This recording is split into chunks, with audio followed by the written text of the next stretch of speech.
네, 여호수아 1장 1절부터 9절까지 말씀 목소리 먼저 읽겠습니다. 여호와의 종 모세가 죽은 후에 여호와께서 모세의 수종자 눈의 아들 여호수아에게 말씀하여 이르시되 이 종 모세가 죽었으니 이제는 이 모든 백성과 더불어 이 요단을 건너 내가 그들 곧 이스라엘 자손에게 주인 그 땅으로 가라. 내가 모세에게 말한 바와 같이 너희 발바닥으로 밟는 곳은 모두 내가 너희에게 주었노니 곧 광야와 유대강에서부터 큰 곧 요르단의 강까지 해초 속에 온 땅과 또 해지는 쪽 배까지 너희의 영토가 되리라. 내 평생에 너를 능히 대적할 자가 없으리니 내가 모세와 함께 있었던 것 같이 너와 함께 있을 것이니라. 내가 너를 떠나지 아니하며 버리지 아니하리니 하고 담대하라. 너는 내가 그들의 조상에게 맹세하여 그들에게 주리라 한 땅을 이 백성에게 차지하게 하리라. 오직 강하고 극히 담대하여 나의 종 모세가 내게 명령한 그 율법을 다 지켜 행하고 우로나 좌로나 치우치지 말라. 그리하면 어디로 가든지 형통하리니 이 율법책을 내 입에서 떠나지 말게 하여 주야로 그것을 묵상하라. 그 안에 기록된 대로 다 지켜 행하라. 그리하면 내 길이 평탄하게 될 것이며 내가 형통하리라. 같이 읽겠습니다. 내가 내게 명령한 것이 아니냐. 강하고 담대하라. 두려워하지 말며 놀라지 말라. 내가 어디로 가든지 내 하나님 여호와가 너와 함께 하느니라 하시니라. 아멘. 네, 이 시간에 우리 지난주에 이어서 이성호 목사님께서 말씀 전해주실 때 여러분 큰 은혜 있으시길 바랍니다.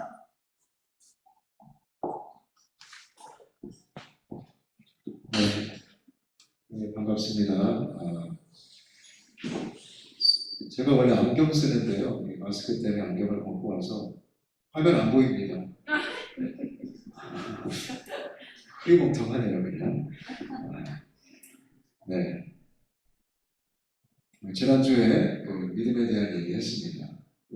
진짜 믿음, 가짜 믿음. 가짜는 자기 중심이다. 나를 위해서 예수님 믿는 건 진정한 믿음이 아닙니다. 진짜 예수 믿는 것은 내가 죽고 오직 내 안에 왕 대신 예수님께서 사시고 주님께서 왕 노릇하시는 삶, 그게 크리스찬의 삶입니다. 내가 왕 노릇하면서 주님을 나의 꼬봉으로 모시는 삶이 아니라 주님을 왕으로 모시고 내가 주님을 따라가는 삶이 크리스찬의 진짜 삶입니다. 저는 저와 여러분이 예수님을 왕으로 모시고 주님 따라 살 수 있게 되시기를 축복합니다. 제가 오래전에 인도네시아에 집회를 하러 갔습니다. 인도네시아 집회를 하러 갔는데 그때 그 인도네시아 집회가 굉장히 좀 빡센 집회였습니다. 제가 2주 동안 머물렀는데 세상에 설교를 17번을 시켰습니다. 2번 다시 안 가려고 합니다. 어찌되었던 그 집회를 가서 제가 이제 숙소에서 이제 혼자 이제 쉬고 있었습니다. 숙소에서 이제 심심하니까 성경을 봤습니다. 원래 사람은 심심해야지 성경 봐요. 여러분들이 심심할 수 있게 되시길 바랍니다. 제가 심심해서 이제 성경을 봤는데 하필이면 오늘 우리가 읽은 본문 말씀 여호수아 1장을 제가 큐티를 했습니다. 이 말씀 되게 유명한 구절입니다. 그렇죠? 우리가 특히 이 말씀을 이제 읽으면서 좋아하는 구절이 있어요. 그게 보통 7절부터 시작됩니다. 강하고 담대하라. 참 좋죠.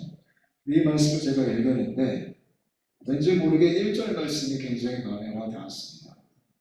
근데 1절 말씀은 내용이 별로 없어요.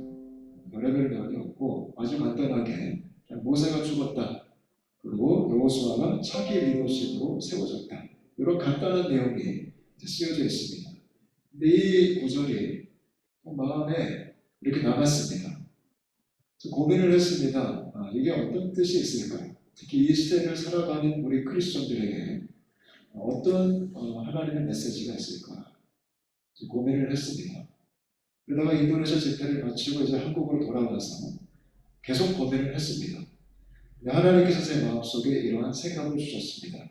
지금 우리가 살고 있는 이 시대가 모세의 세대가 이제 저물어 가고 이제는 여호수아의 세대가 일어나야 되는 시대이다. 그런 생각이 문득 들었습니다. 이제 그러면서 생각했죠. 모세의 세대가 저물어가고 여호수아의 세대가 일어나야 된다. 이게 무슨 뜻일까?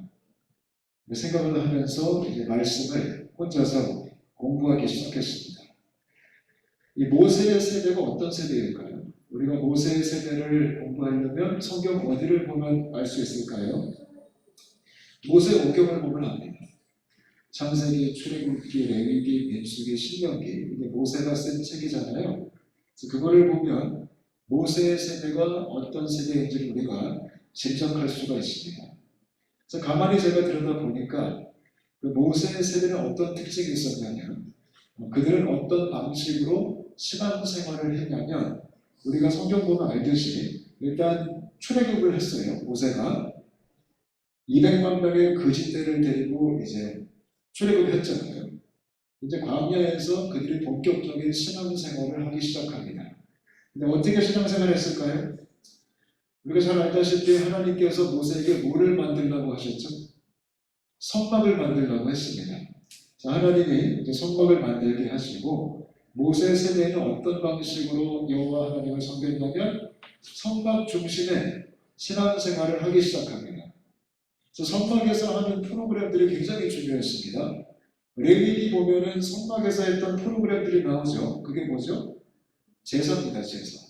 그래서 성막에서 하는 그런 종교 의식이 굉장히 중요했고, 더 나아가서 이스라엘 백성들이 성막 중심으로 진을 쳤습니다. 12지파가 진을 쳤어요. 그렇게 신앙생활을 했던 게 모세의 세대의 신앙생활입니다. 제가 가만히 보니까 이 모세 세대의 신앙생활의 스타일하고 우리하고 너무 비슷한 거예요. 모세 세대가 성막 중심으로 모였듯이 우리도 요즘 어디 중심으로 모이죠? 교회 중심으로 모입니다. 모세 세대가 성막에서 했던 프로그램들이 중요했던 것처럼 우리도 교회에서 하는 프로그램들이 굉장히 중요합니다. 그래서 주일 성수가 중요하고 교회 훈련이 중요하고 집회와 수련회가 중요하고 세미나가 중요하죠. 저 같은 목사님들이 거기 참석하라고 막 협박하잖아요. 그죠? 안 나오면 큰일 난다 이러면서 그게 굉장히 중요합니다. 그리고 모세 세대가 성막 중심으로 진을 쳤듯이 오늘날 우리 교회들도 성막 중심으로 구역을 만들고 순을 만들고 조를 만들고 셀을 만들고 목장을 만들어서 우리가 신앙생활을 합니다. 물론 이런 스타일이 잘못된 거 아닙니다. 아주 중요한 겁니다. 근데 하나님께서는 이 마지막 때에 우리가 그런 모세 세대의 스타일의 신앙생활에만 머물러 있는 것이 아니라 여호수아의 세대가 되기를 원하신다라고 말씀하시는 것 같았습니다. 그럼 여호수아의 세대가 어떤 세대일까요? 그거는 어디 보면 알까요? 여호수아서 보면 압니다. 여호수아 이 제너레이션은 어떤 방식으로 하나님을 섬겼을까요? 여호수아의 세대는 전쟁하는 세대였습니다. 누구와? 가나안 땅과 하나님께서 약속으로 주신 가나안 땅을 정복하기 위해서 여호수아의 세대는 전쟁을 선포하고 그런 방식으로 신앙생활을 해나갑니다. 제가 이 말씀 갖고 씨름을 하다가 하나님께서 이런 깨달음을 주셨습니다. 이 마지막 때는 교회가 크리스천들이 단지 모세의 세대가 머물러 있는 것이 아니라 여호수아의 세대가 돼서 우리가 가나안 땅을 향해 전진해야 된다. 여러분 가나안 땅이 어디일까요? 우리가 흔히 옛날에 그런 말 많이 들었죠. 요단강 건너 가나안 땅 천국에 들어가자. 가나안은 천국이 아닙니다. 그렇게 생각하시면 안 돼요. 가나안이 어떤 곳이었죠? 하나님이 없는 곳입니다. 우상숭배했던 곳입니다. 죄가 가득했던 곳입니다. 음란했던 곳입니다. 바알과 아세라를 섬겼던 곳입니다. 그게 가나안 땅입니다. 하나님이 없는 곳, 어두운 곳, 죄가 많은 곳. 그래서 하나님은 여호수아를 일으켜서 그 땅을 정복해야 된다. 그 땅에 하나님의 깃발을 꽂아야 된다. 그렇다면 오늘날 우리에게 가나안 땅은 어디일까요? 여러분 개개인에게 가나안 땅은 어디가 될 수 있을까요? 바로 하나님이 없는 세상입니다. 세상. 여러분이 마지막 때에 하나님께서 교회를 부르십니다. 여호수아의 세대가 되기 위해서. 그냥 종교라는 테두리 안에, 울타리 안에, 기독교라는 그 성벽 안에서 우리끼리 즐거워하는 신앙생활을 그만하고 이제는 여호수아의 세대가 돼서 복음이 없는 곳에, 어두운 곳에, 죄가 가득한 곳에, 하나님을 대적하는 곳에 우리가 가야 된다라는 것입니다. 우리 덕서교회 청년 여러분들이 이 하나님의 거룩한 부르심 앞에 순종할 수 있게 되시기를 축복합니다. 아멘. 오늘날의 기독교의 문제가 뭘까요? 우리는 여전히 모세의 세대에만 머물러 있다는 것입니다. 그게 신앙생활의 전부인 줄 압니다. 왠지 아세요? 그렇게 배웠기 때문에. 우리는 지나친 교회 중심의 신앙생활을 배웠습니다. 그것만 잘하면 돼요. 뭐 다른 날 어떻게 살든지 상관없어요. 그냥 주일 성수 잘하고 헌금 꼬박꼬박 내고 교회 봉사해주고 이러면 목사님들이 좋아합니다. 또 그걸 열심히 해야지 신앙 좋다라고 칭찬을 받습니다. 그거 안 하면 또 왠지 불안합니다. 우리는 지난 수년 동안 그런 방식의 신앙생활, 그런 방식의 신앙 교육을 받았습니다. 저 또한 옛날에 그렇게 교육받았습니다. 우리는 교회에서 하는 모든 것들이 절대적이고 다른 것들은 딴 데 가면 안 됩니다. 우리는 교회 모임과 MT가 겹치면 어디 가야 되죠? 교회 가야 됩니다. 그 영적 전쟁입니다. 그래서 승리한 자는 교회 올 수 있고 패배한 자는 MT를 갑니다. 우리는 또 그렇게 배웠죠. 그래서 목사님들이 중보기도 해주고 넌 반드시 승리할 거야. 그래서 우리는 MT를 뿌리치고 OT를 뿌리치고 회식을 가지 않고 교회에 나와서 금요 찬양하고 수련회 갑니다. 그리고 우리는 자부심이 생기죠. 나는 승리자다. 우리는 그렇게 신앙생활을 해왔습니다. 그래서 신앙생활 오래 하다 보면 다 교회 안에 갇혀버립니다. 그게 오늘날의 기독교의 현실입니다.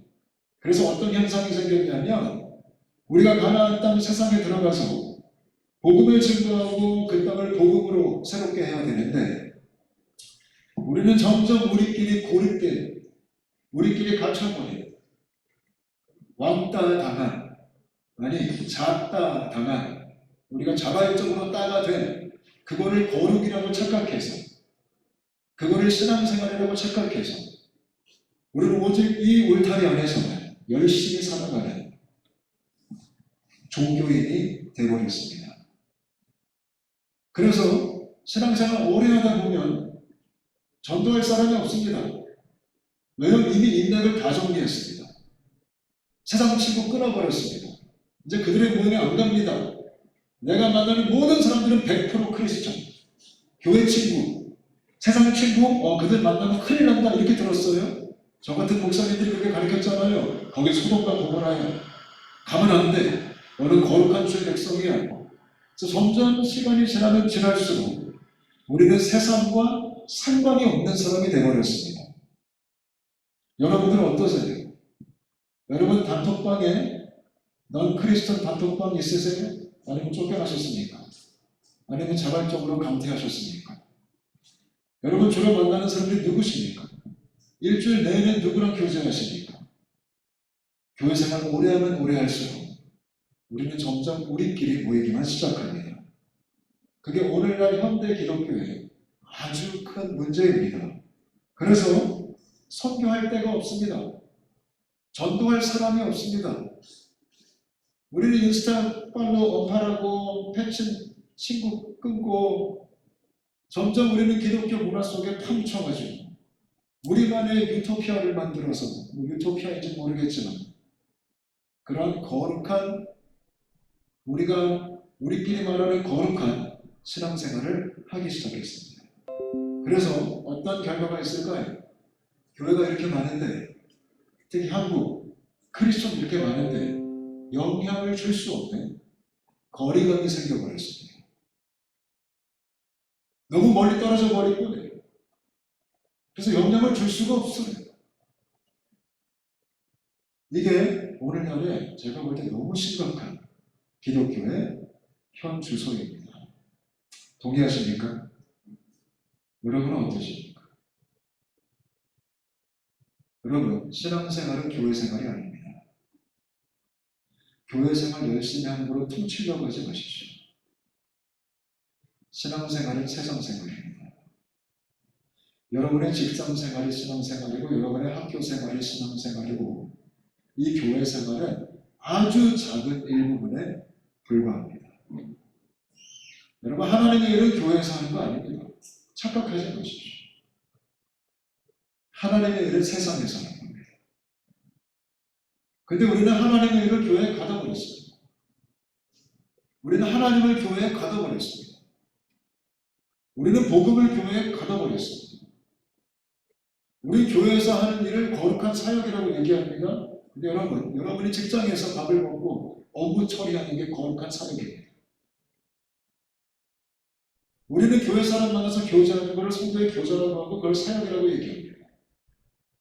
근데 여러분들이 세상에서 세상 친구를 만나고 그리고 커피 한잔 하는 거 아주 위대한 사역입니다. 근데 우리는 그렇게 배우지 않았습니다. 여호수아에서 내가 대항을 합니다. 아멘. 우리는 거룩한 쪼다가 됐습니다. 우리 교회에서 굉장히 강합니다. 아주 영적입니다. 근데 밖에 나가면 찍소리 못합니다. 여기서는 하늘이 열리지만 밖에 나가면 하늘이 닫혀버립니다. 그 요즘 현대 기독교의 모습입니다. 고립된 기독교, 쪼다가 된 기독교. 근데 여러분, 이렇게 우리끼리 모이다 보면 물이 고이면 어떻게 될까요? 물은 고이면 썩습니다. 요즘 그런 얘기 종종 듣죠? 교회가 썩었다. 교회가 타락했다. 왜 그럴까요? 고여서 썩은 겁니다. 그거는 비단 교회만 얘기하는 게 아닙니다. 우리 개개인도 마찬가지입니다. 여러분 개개인이 종교라는 테두리 안에 갇혀있는 신앙생활을 하다 보면 여러분이 반드시 무너지십니다. 영적으로 죽습니다. 내가 썩습니다. 큰 비극입니다. 저는 덕성교회 청년 여러분들이 그런 비극을 만나지 않았으면 좋겠습니다. 나는 요즘은 현장을 잃어버렸습니다. 제가 볼 때 유독 기독교인들은 우리끼리 모이는 거 되게 좋아합니다. 그죠? 우리끼리 뭔가 만드는 거 너무 좋아합니다. 기독교 동아리가 없는 학교가 없습니다. 다 있습니다. 근데 그 기독 동아리가 선교 중심적이면 괜찮아요. 근데 그 기독 동아리가 단지 우리만을 위해 교제의 장이라면 그 동아리 반드시 무너질 겁니다. 신뢰가 없는 직장이 없습니다. 기독 신뢰. 다 있습니다. 전 불교 신뢰는 별로 본 적이 없지만 기독 신뢰는 거의 다 있습니다. 그 기독 신뢰가 선교 중심적이면 괜찮아요. 근데 그 기독 신뢰가 단지 우리만의 교제의 장으로만 열린다면 반드시 지들끼리 싸울 겁니다. 근데 우리는 그런 거 너무 좋아합니다. 제가 대학생 때 옛날에 기독교인들만 가는 카페가 있었습니다. 크리스천 카페. 요즘은 이제 거의 없어졌어요. 옛날에 그게 유행이었어요. CCM 카페. 그 카페 딱 가면 놀라운 게 있습니다. 음악이 100% 찬양입니다. 얼마나 좋아요? 거기서 335 앉아가지고 큐티합니다. 얼마나 은혜로워. 여기서 눈물까지 흘려요. 그리고 담배 연기가 없어요. 옛날에는 카페는 다 담배를 폈거든요. 거기는 담배를 못 핍니다. 왜요? 크리스천 카페니까. 너무 거룩하죠. 근데 문제가 있습니다. 누가 못 들어와요? 일반인들이 못 들어옵니다. CCM 실험은 못 들어옵니다. 우리만의 공간입니다. 문턱이 높습니다. 그래서 어떻게 됐을까요? 다 없어졌습니다. 옛날에 제가 대학생 때 기독교 신용카드가 있었습니다. 삼성에서 나왔습니다. 삼성 크리스천 에디패스 카드. 그 신용카드에 뭐라 써있는지 아세요? 하나님은 당신을 사랑하십니다. 그 카드 믿음으로 긁어야 됩니다. 우리 그런 거 너무 좋아합니다. 우리만의 어떤 크리스천의 그 모임. 우리 특별해.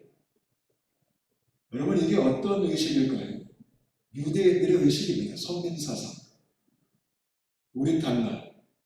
너희들은 죄인이야. 우린 너희들과 섞일 수가 없어. 우린 거룩한 택함받은 족속이야. 그게 유대교의 뼈아픈 현실이었습니다. 오늘날 기독교가 똑같이 됐어요.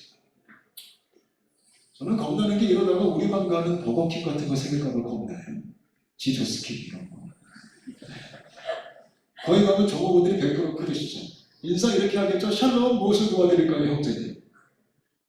네, 메뉴판에 거룩보고 써있고 할렐루야 세트 써있고 500원을 추가하시면 충만 사이즈로 바꿔주는 그런 어이없는 햄버거 가게 생길 수도 있습니다. 이대로 가면 우리만 타는 크리스천 버스, 구원열차 카드를 대면 샬롬 이러고 들어가고 극동방송밖에 안 나오고 기사님이 장로님이시고 우리만 사는 아파트, 장로마을, 침례마을, 감리마을, 기독마을 아파트 방송에 말씀이 흘러나오고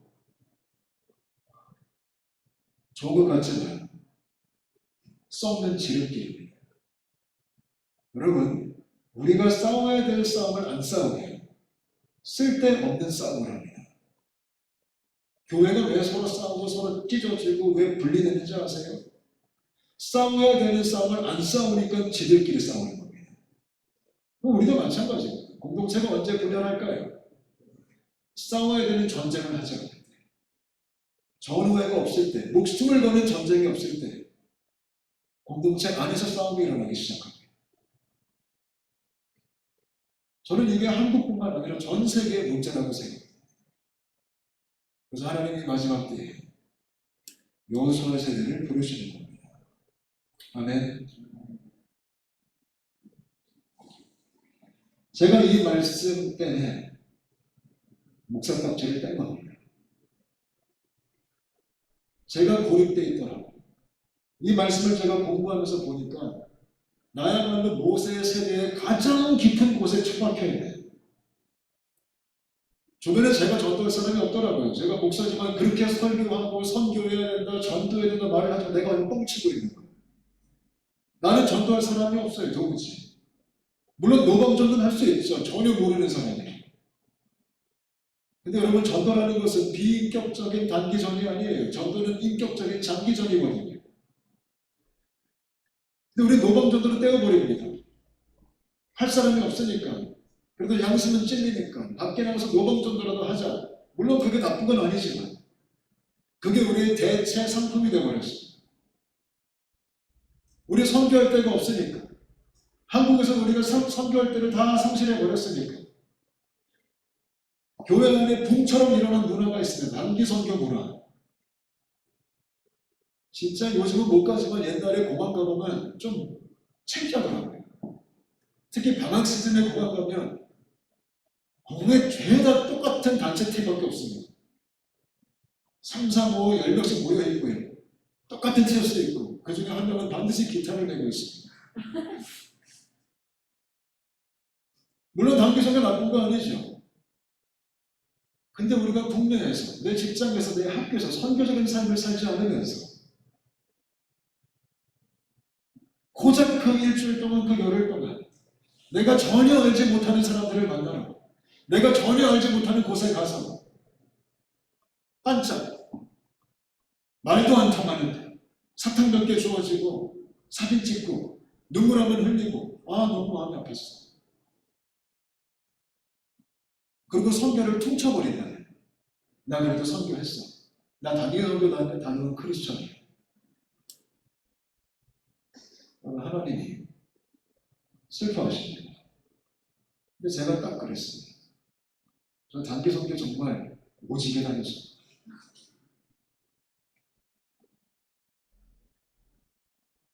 이 말씀 앞에 제 자신이 무너졌습니다.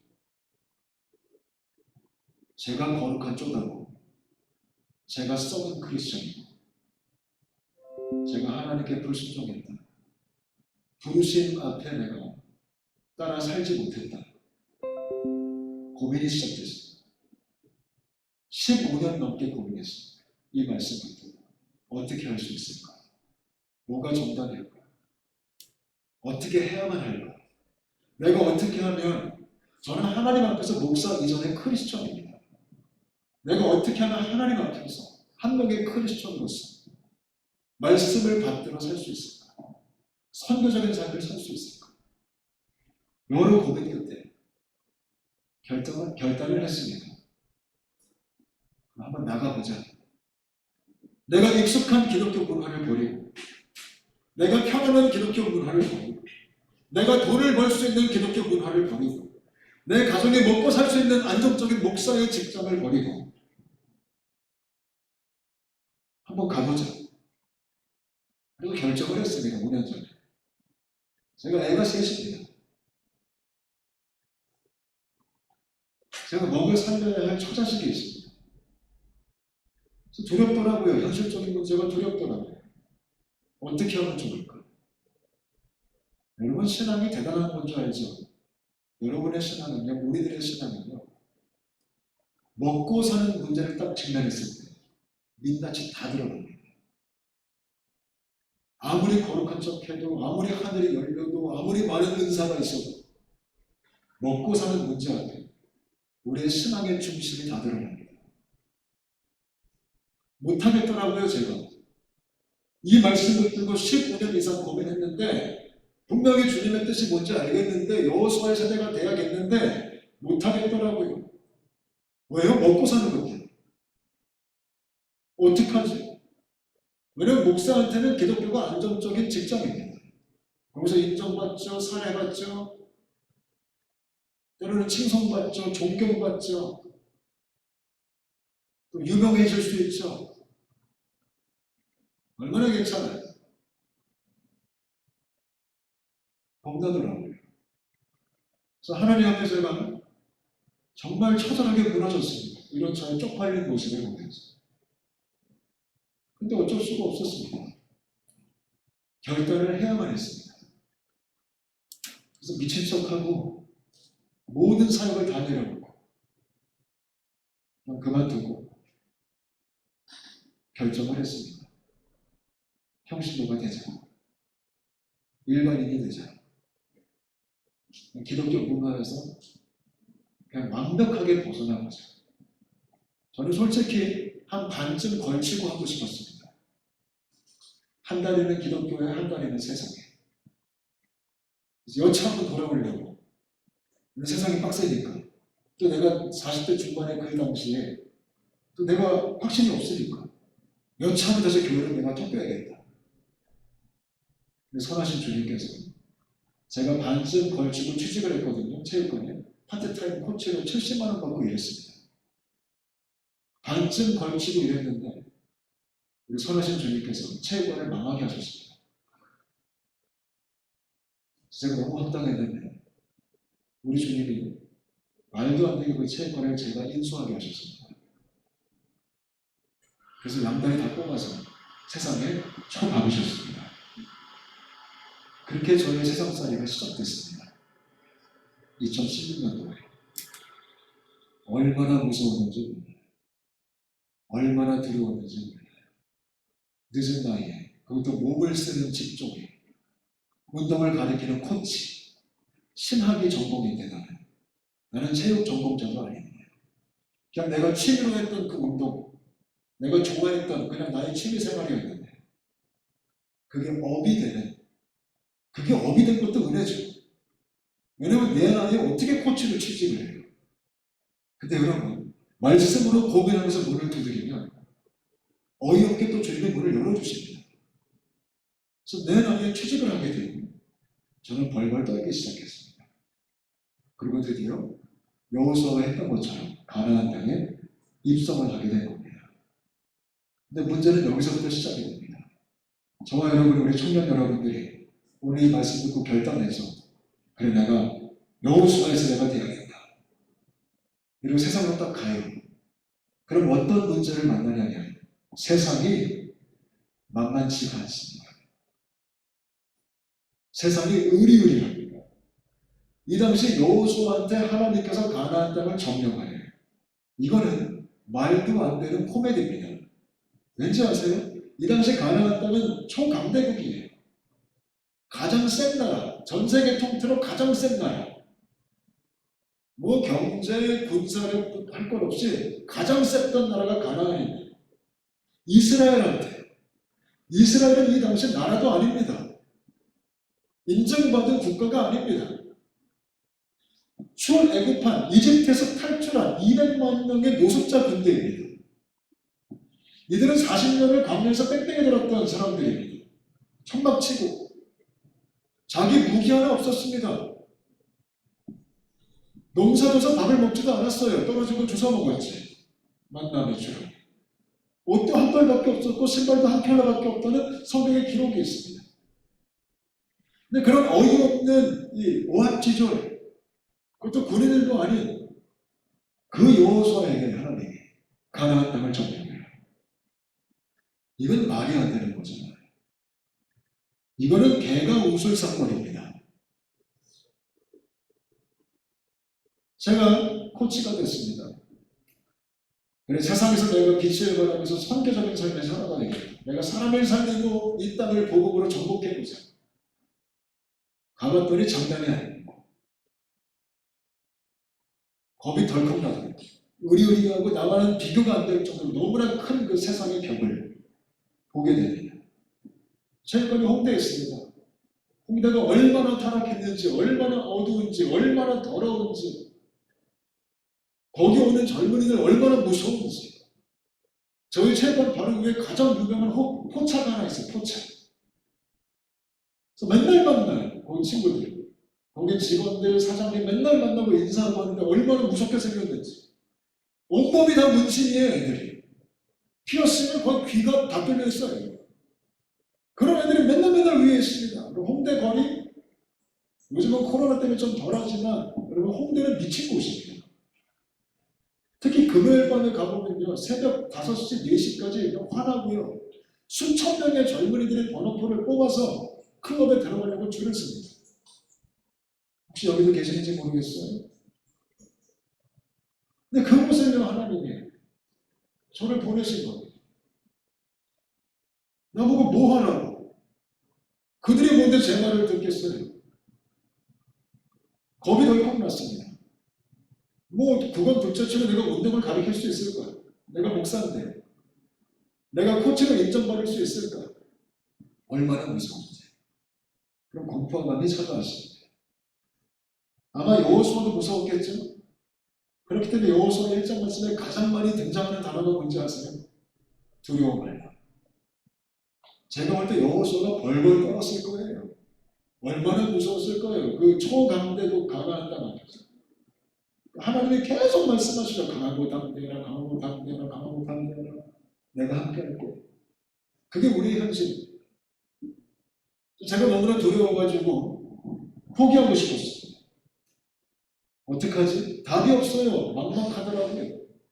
그게 진짜 삶의 모습입니다. 그러다가 제가 포기할 수 없어서 말씀을 좀 봤습니다. 근데 여러분 성경을 보다 보면 성경은 전쟁이 되게 많은 책입니다. 전쟁의 책이에요. 성경은 전쟁을 정말 많이 해요. 하나님의 전쟁을 참 많이 하셨어요. 특히 구약 성경을 보면 전쟁의 책만큼 되게 전쟁이 많이 소개되어지고 있습니다. 그래서 전쟁들을 한번 공부해봤습니다. 되게 재밌는 특징 하나 발견했습니다. 여러분 성경에 전쟁이 그렇게 많이 나오는데 하나님이 시키시는 전쟁에는 진짜 웃긴 특징이 하나 있습니다. 그게 뭐냐면 악은 우리 편이 좋은 편이 항상 약하다는 것입니다. 이게 하나님의 전쟁의 특징입니다. 우리가 항상 약해요. 우리가 항상 모자라요. 우리가 항상 없어요. 우리가 항상 뭔가 부족해요. 그게 하나님의 전쟁의 너무 이상한 모습입니다. 우리가 오늘 읽은 가나안과 이스라엘 이것도요 말도 안 되는 전쟁이잖아요. 우리가 잘 아는 전쟁 대표적인 거 다윗과 골리앗 이건 말도 안 됩니다. 둘이 싸우면 안 되거든요. 왜냐하면 체급이 달라요. 골리앗은 거의 어른, 군인, 다윗은 청소년, 목동. 군인도 아니에요. 그렇게 싸움 붙이면 큰일 나요. 100% 골리앗이 이겨요. 하나님은 다윗과 골리앗을 붙이세요. 이게 이상한 하나님이에요. 그래서 신앙생활이 힘든 거예요, 우리가. 우리 맨날 쪼만하니까. 또 우리가 잘 아는 기드온과 미디안 군대의 전쟁, 사사기 보면. 그 얘기 아세요? 미디안 군대가 얼마나 많았어요? 성경에 뭐라고 써있어요? 모래알보다 많았다. 셀 수 없을 정도의 군사력이 있었어요. 미디안 군대가. 하나님이 기드온을 불렀어요. 그래서 기드온이 군대를 모집해요. 처음에 몇만 명이 왔어요. 얼마나 고마워요. 하나님 뭘 하셔요? 많대요. 아니 모래알보다 몇만 명도 지금 부족한데 하나님이 많대요. 그러더니 하나님이 그 숫자를 자르고 잘라서 몇 명 만드셨어요? 300명을 만들었어요. 그리고 퍼펙트예요. 우리 주님은 수학을 모르세요. 계산을 모르세요. 300명과 모래알보다 많은 숫자를 붙이시는 하나님이세요. 또 예수님께서도요, 신약성경 보니까 제자를 둘씩 짝 쪄서 보내잖아요, 세상에.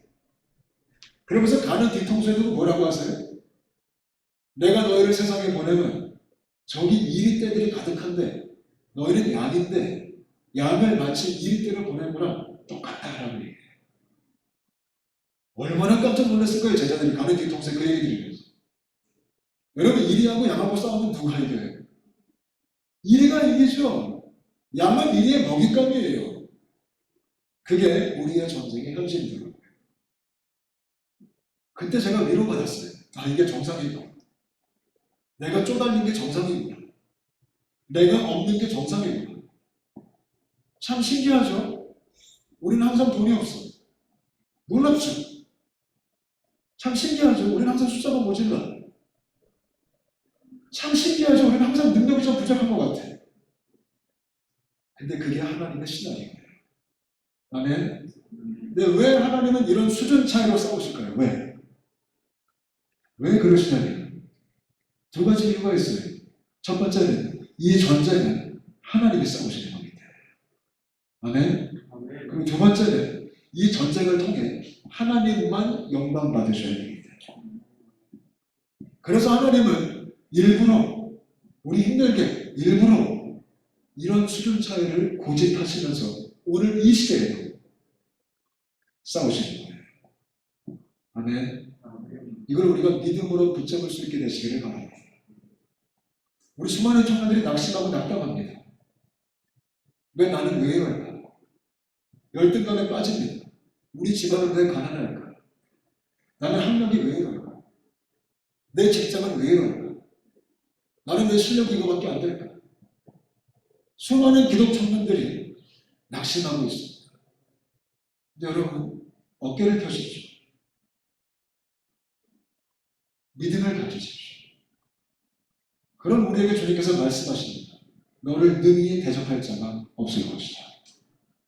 내가 나의 종 모세와 함께 했던 것처럼 너와 함께 할 것이고 내가 너를 떠나지도 버리지도 않을 것이다. 이 말씀 믿으십니까? 전 너무나 위축된 청년들을 많이 만나봤어요. 신세한탄하면서 나는 왜 이럴까? 내 학교는 왜 이럴까? 내 직장은 왜 이럴까? 왜 난 돈이 없을까?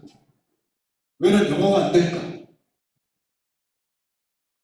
그 절망이에요. 여러분, 절망하지 마십시오. 물론 노력하지 말라는 거 아닙니다. 대충 꼬지게 살라는 거 아닙니다. 성실하게 살아야겠죠. 하나님은 우리를 낮추셔서 그렇게 역사하시는 분이십니다. 아멘. 그래야지 하나님이 드러나십니다. 우리가 약할 때 승리하면 누가 싸우신 거예요? 우리도 하나님을 보게 됩니다. 야, 하나님이 하셨구나. 근데 우리만 보는 줄 아세요? 적군도 봅니다. 적군이 우리한테 졌어. 말도 안 되게. 그럼 적군이 누굴 인정할까요? 이건 하나님이에요. 너희들의 실력이 아니야. 그래서 사방에 하나님이 드러나시는 겁니다. 하나님은 지금도 그런 방식으로 일을 하고 계십니다. 잘 보세요. 수준 차이가 있습니다. 수준 차이. 이게 세상이고 우리가 항상 이렇게 좀 쪼달려요. 여기서 하나님은 믿음으로 이렇게 싸우라고 하세요. 근데 오늘날 교회가 타락했습니다. 오늘날 기독교인들이 세속화되었습니다. 그래서 어떤 유혹들이 많냐면 이 수준 차이를 우리가 극복하려고 합니다. 아니, 더 세지려고 합니다. 그래서 이런 무브먼트가 요즘 기독교 안에 얼마나 인기가 있는지, 이런 강의들이, 이런 책들이 얼마나 인기가 있는지, 교회가 더 잘해야 된다는 얘기가 얼마나 반응이 좋은지. 청소년들이 교회 안 오니까 교회가 세상보다 재밌어야 된대요. 그래서 어떻게 하면 재밌게 할까? 어떻게 하면 애들이 즐거울 수 있을까, 교회에서? 여러분, 교회는 재밌는 곳이 아닙니다. 교회는 재미를 추구하면 큰일 납니다. 교회는 목숨 걸고 예수님 따르는 공동체, 군대입니다. 군대가 재밌어요? 요즘 이렇게 돼가고 있습니다. 세상에 돈이 많아? 우리 돈 더 많아야 돼. 세상에 숫자가 많아? 우리 숫자 더 많아야 돼. 세상에 실력이 좋아? 우리 실력 더 좋아야 돼. 이래가지고 성공주의 신앙, 엘리트주의 신앙, 그런 가르침들이 얼마나 인기가 있는지. 10대의 꿈을 꾸고 20대에 준비하여 30대 영향을 발휘하죠. 참 안타까운 사건이지만 우리나라에서 대표적으로 엘리트주의 신학을 외쳤던 분이십니다. 그분이 어떻게 됐을까요? 그런 신학의 끝은 무너집니다. 한 10년 전에, 15년 전에 청년들을 일으켰던 너무나 유명한 사역자. 은혜 받으면 공부해라, 실력을 쌓아라, 탁월해져라, 최고가 되라, 탑이 되라, 높은 데 올라가야 된다, 이렇게 외쳤던 그 사역자. 지금 어떻게 됐을까요? 저희 체육관 옆에 교회가 있습니다. 가끔 지나가다 제가 그분을 만나는데 불쌍해서 쳐다볼 수가 없어요. 왜냐하면 그런 신학은 성경적인 신학이 아니기 때문에. 오늘 수많은 그런 가르침들이, 그럴싸한 세속적인 가르침들이 우리 청년들을 유혹하고 있습니다. 여러분 잘 들어보세요. 일부러 좋은 학교 가지 말라는 거 아닙니다. 일부러 좋은 직장 가지 말라는 거 아닙니다. 갈 수 있으면 가시면 좋죠. 그러나 내가 좋은 직장에 있다 할지라도, 내가 좋은 권력을 갖고 있다 할지라도 그 권력 때문에 승리하지 않습니다. 그 학교 때문에 승리하지 않습니다. 그 회사 때문에 승리하지 않습니다. 일부러 그지가 되라는 거 아닙니다. 내가 돈이 있다 할지라도 그 돈 때문에 승리하지 않습니다. 아멘. 하나님은 겸손한 사람을 쓰십니다. 하나님을 의지할 수밖에 없는 그 상태에 있습니다. 잡을 수 있는 게 주님밖에 없어. 그때 하나님이 행차하기 시작하십니다. 아멘. 저는 저 여러분이 세속적인 어떤 이런 비교의식 속에 절망하고 낙심하는 것이 아니라 여호수아가 그랬듯이 믿음으로 하나님을 바라볼 수 있게 되시기를 바랍니다. 아멘. 그리고 그냥 들이박는 거예요. 그리고 전진하는 거예요. 가나안 땅에 들어가는 거예요. 제가 이 말씀에 위로받고 체육관 사역을 시작했습니다. 지금도 쉽지가 않습니다. 세상에서 그리스도로 산다는 게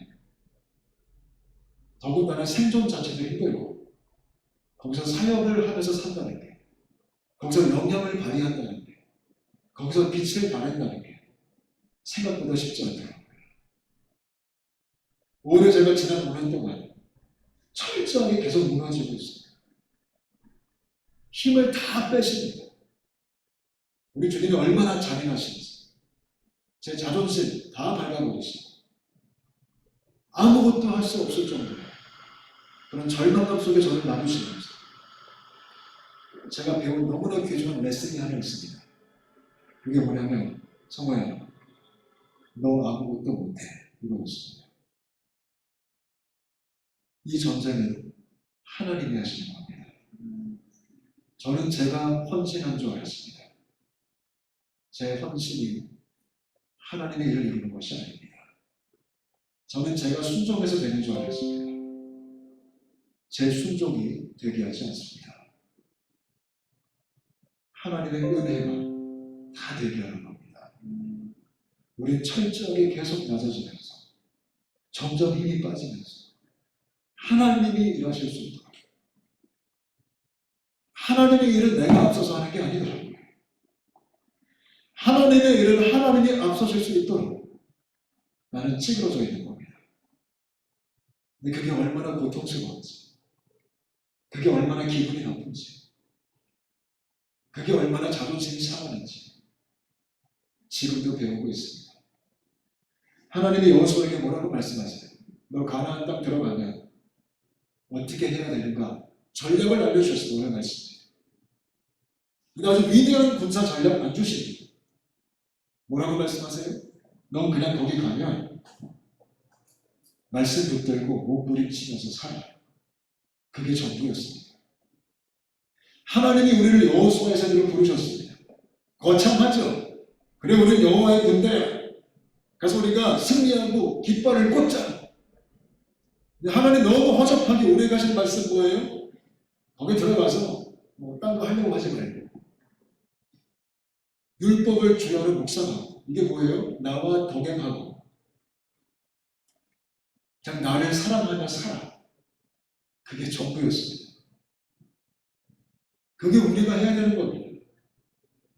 제가 볼 때 현대 기독교가 이거를 잃어버렸습니다. 우리는 그럴싸한 사역은 되게 잘합니다. 여러분 사역은 무대 위에서 하는 거 아닙니다. 사역은 무대 밑에서 하는 겁니다. 사역은 교회 울타리 안에서 하는 거 아닙니다. 사역은 교회 울타리 밖에서 하는 겁니다. 우리 너무 뭐 하는 걸 좋아합니다. 저도 뭐 하고 싶은 거 되게 많습니다. 근데 하나님 우리에게 뭐라고 말씀하세요? 그만 좀 해. 그냥 살아. 크리스천으로 살아. 어디서? 그 세상에서. 근데 이게 제일 어려워요. 차라리 뭐 하는 게 쉬워요. 있어 보이기도 하고 가시적이니까. 저도 유전하면서 뭐 많이 하고 싶었어요. 목사니까. 예배를 시작할까 주일에? 얼마나 있어 보여. 야, 이 목사 체육관에서 예배를 드려. 와우, 너무 유니크하다. 역시 성경 공부 한번 해볼까? 얼마나 괜찮아. 우리 체육관에 성경 공부합니다. 얼마나 좋아. 보여줄 것도 있고. 기독교가 원하는 사역의 모양이 있어요. 저도 너무 뭔가 하고 싶었어요. 공동체를 만들어볼까? 크로스핏 박스마다 체육관마다 다니면서 크리스천을 모집해볼까? 제가 모집도 했었어요. 한번. 코치들을 불러모으고 선교 단체를 만들어보고 이름도 만들어서 크로스핏 입투스. 우리가 활동하자. 복음의 사역을 하자. 내가 훈련시키겠다. 하나님이 아무것도 하지 마. 계속 막으시는 거예요. 그냥 살아. 그냥 살아. 그러면 너희가 그렇게 살아가기 시작할 때 너희가 말씀 붙들고 몸부림치며 피 흘리기까지 싸우면서 살기 시작할 때 그때 하나님 일하시는 거예요. 아멘. 저는 코로나가 되게 고마워요. 우리가 평소에 했던 거를 못하게 되니까. 근데 속상한 건 있어요. 평소에 했던 걸 못하게 되니까 계속 다른 거 하려고 해요.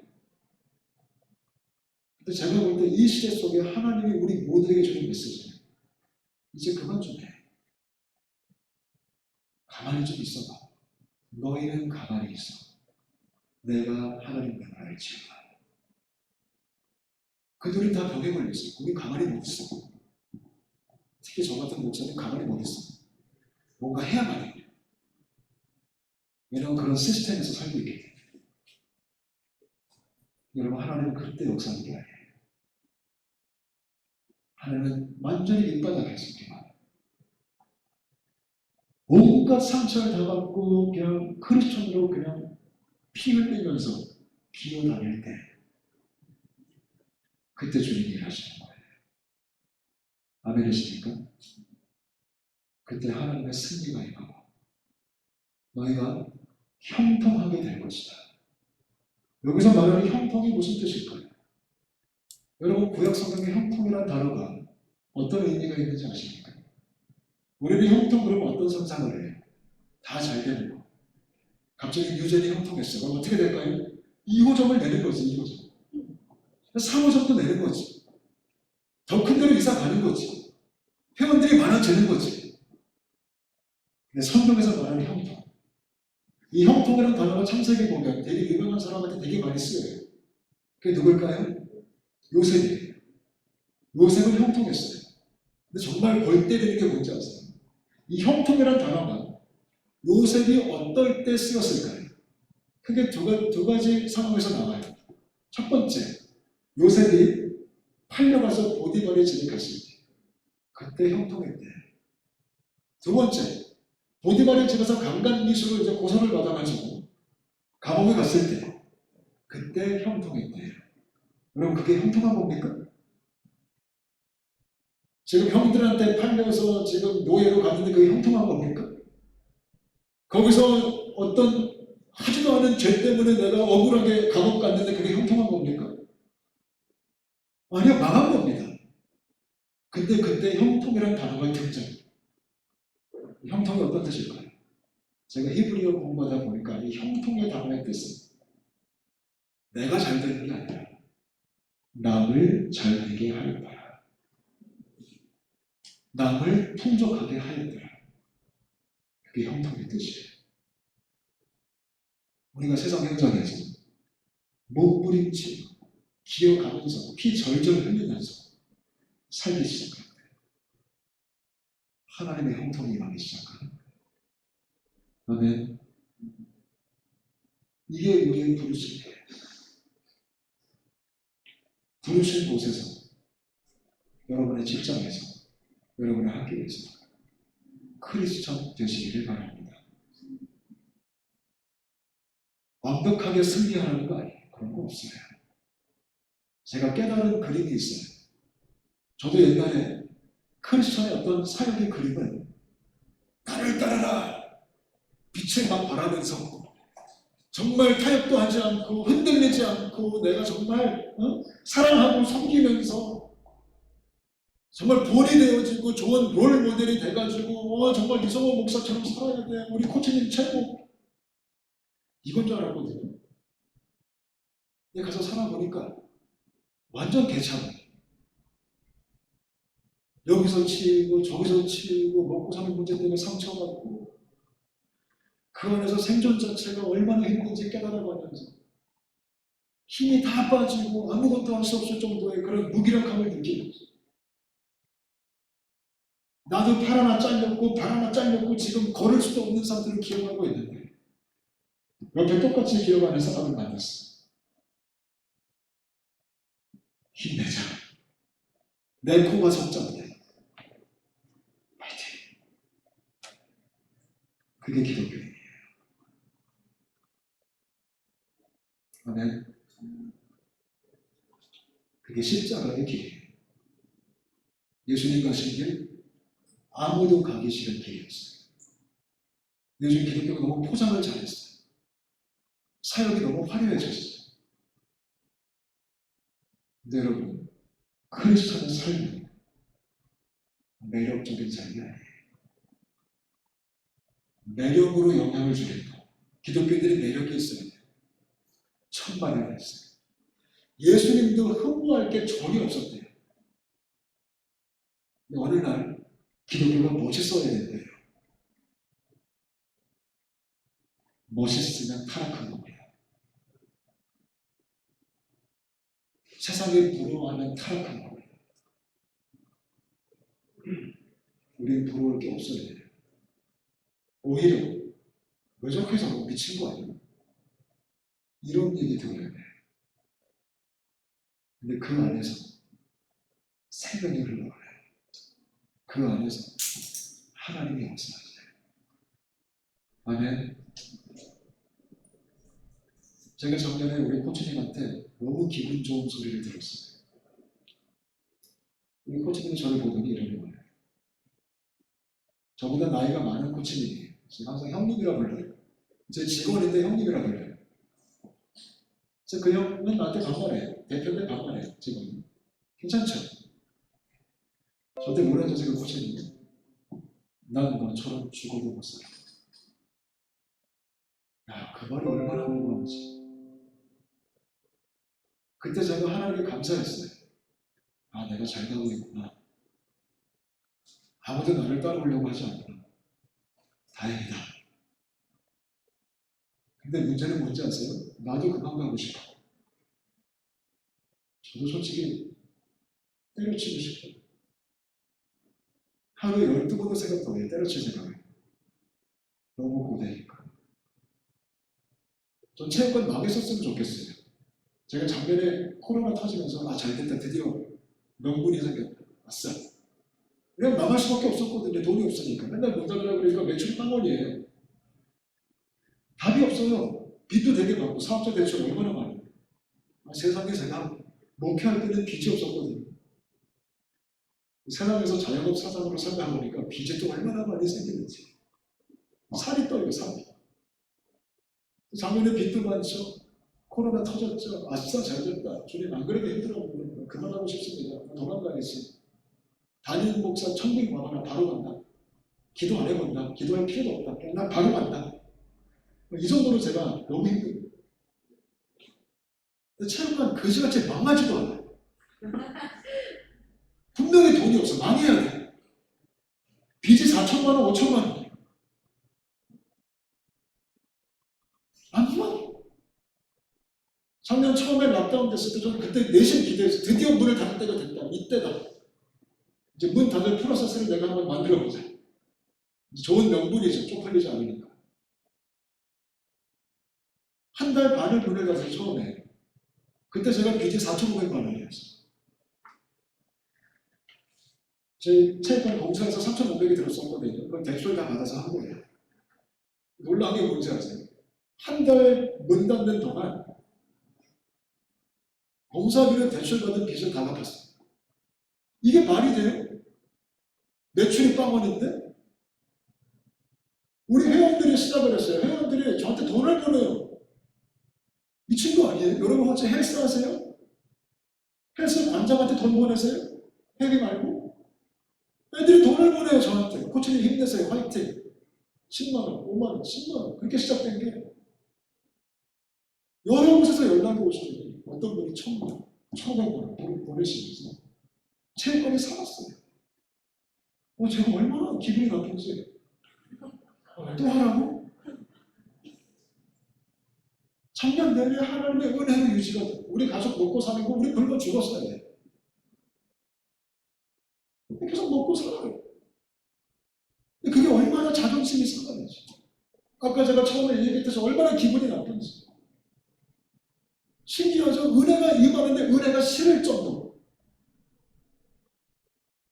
그 정도로 내가 얼마나 교만한지. 우리 딸이 올해 대학 갔어요. 아빠로서 등록금 내가 내주고 싶어서 작년부터 제가요 돈을 모았어요. 목돈이 없으니까 돈을 모아야겠죠. 등록금 때문에. 그래서 간신히 모았어요. 근데 우리 딸의 등록금마저 내가 낼 수 없을 정도. 저한테 한 번도 상의하지 않은 분들이 모여서 딸 장학회를 만드신 거예요. 일방적 통보. 목사님 딸 우리가 책임집니다. 그래서 내가 안 돼요 그랬어요. 나 아빠예요. 나 돈 모았어요. 내가 할 거예요. 그분들이 꿈도 꾸지 말아요. 고맙잖아요. 근데 그게 고맙지 마요. 자존심이 상해. 완전 이게 그냥 빡치는 거예요. 그러면서 하나님이 하루 남은 나의 자존심까지 밟아버리시면서 넌 나 없이 못해. 요즘은 제가 끌려가요 그냥. 뒤에서 하나님이 밀고 앞에서 끄니까 꾸역꾸역. 저는 옛날에 삶은 기쁘게 가는 건 줄 알았어요. 야 나를 따라라 너무 기뻐 막 이런 거잖아요. 진짜 사역은요. 끌려가는 거예요. 물론 기쁨도 있죠. 물론 감사도 있죠. 근데 하나님의 은혜의 내 우리가 노래하듯이 오직 그의 사랑의 내 매일 이게 좋아요. 질질 끌려가요. 그래서 요즘은 주님 빨리 왔으면 좋겠어. 그냥. 그러면서 하나님이 위로해 주세요. 성호야. 지금 네가 받는 고난과 장차 올 영광은 뭐예요? 비할 수 없다. 저는 기도하셨어요. 주님, 그럼 그 정차의 영광 앞당겨 주십시오. 더 이상은 못 참겠습니다. 내일이 또 월요일에는 기가 막힌 현실 속에서 살고 있어요. 저 주일날 저 부르는 교회 되게 싫어요. 제가 쉴 수 있는 유일한 날. 저 토요일까지 있고. 저 하루에 15시간이에요. 저 새벽에 출근해서 밤 10시 마감까지 제가 하고요. 요즘은 피곤이 내 친구예요. 피로가 내 친구. 마이 프렌드 피로. 함께 사이좋게 살려고 이제. 너무 힘들어요, 피곤하고. 근데 한 사람이라도 살아날 수 있다. 우리 회원들 중에 한 명이라도 예수님을 알 수 있다. 이 지긋지긋한 얘기. 아무도 알아주지 않는 얘기. 그 누구는 목사로서 박수 쳐주지 않는 그 길. 가야겠지. 그래서 그런 은혜가 여러분들에게 있게 되시길 바랍니다. 아멘. 편하게 살기 글렀습니다. 그게 크리스천의 삶입니다.